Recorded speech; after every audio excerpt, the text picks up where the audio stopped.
meanwhile, the midterm election, just 2 weeks from tomorrow. That's exciting. The main focus for voters, of course, the economy and inflation. President Biden today blamed inflation on himself? No, on everyone else. But at least we're doing better than other countries. That's all that matters. Watch. We know a lot of folks are struggling with inflation, driven by Putin's war in Ukraine and the global pandemic. It's a little solace, but we have a lower inflation rate than most any other nation in the world. Yes, but we live here, and he's the president of here. So here is where he should be focusing his efforts. According to a new report by Lending Club, 63% of Americans living paycheck to paycheck. Economists agree a recession is very likely, and about half of them think that we're already in one. Well, over the next 12 months, the Fed is expected to continue to raise rates. So what can we do to get ourselves out of this mess? Here to discuss, Reason Features editor, we call him Suderman Computerman, Peter Suderman is back. So let me ask you this, Peter. I know politicians, they want to ignore problems and they want to say things to make themselves more attractive to voters so they can maintain power. But is it possible the president ignored some of the warning signs of a looming recession and inflation? It's definitely possible. Look, go back a year and a half, 2 years to when Biden just entered office.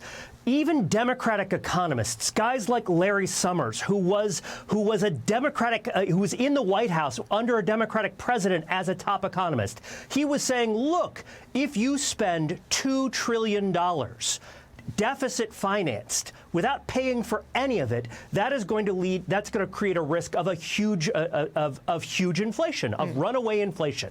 This wasn't just coming from right wingers. This wasn't some Republican talking point. This was something that every responsible economist knew.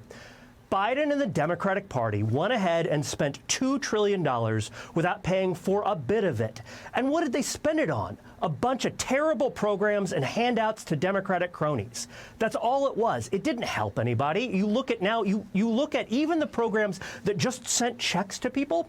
You look now at the polls, the surveys about what people thought was good about the American Rescue Plan, and people will say, I didn't like that. It didn't really help me very much. Biden is trying to avoid blame. And in this, he is joining a long line of presidents who have tried to avoid blame for a bad economy. Go back to the 1970s. Jimmy Carter, in debates with Ronald Reagan, said, well, it's OPEC's fault. You know, it's the fault of productivity and the American people. Actually, you know, in Judge Sowe, the economy is kind of good.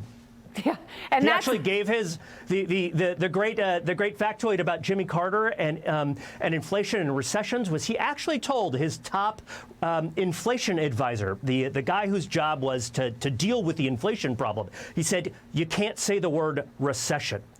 So instead, that guy decided he was going to call it banana. Well, there's a good chance we're in a banana already, and that it's Biden's fault. Yeah, we could make a banana split. We could make banana bread. We might be in a banana republic. We're absolutely silly with bananas right now, and that's the thing. You can blame it on whomever you want. People are smarter than that. They know that they are hurting, and they know that there is no relief around the corner. They know, you know, it's like, sure, it may be darkest before the dawn, but we haven't even gotten to the darkest part yet. So what should they be doing, Suderman Computerman? Well, the main thing they should be doing in the run-up to the midterm here is not talking about it. There's actually a Democratic pollster who's saying that, you know, he used Biden's actual words on voters to say when Biden bragged about the economy. Biden said something like, we have an economy that's, excuse me for swearing, strong as hell, in Biden's words, something like that.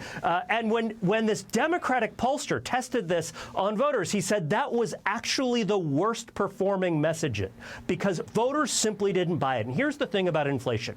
When you have high inflation, you can't hide that from voters because they see that every single time they go to fill up their gas tank, every single time they go to the grocery store and try to buy a hamburger. It's not something that you can hide from voters. And Biden doesn't really have any very good options here going into the midterm. No, and people aren't dumb. And then, you know, surrogates like Nancy Pelosi going on Sunday shows going, we should change the subject when they say inflation and call it a cost of living issue. It's like, lady, that's inflation.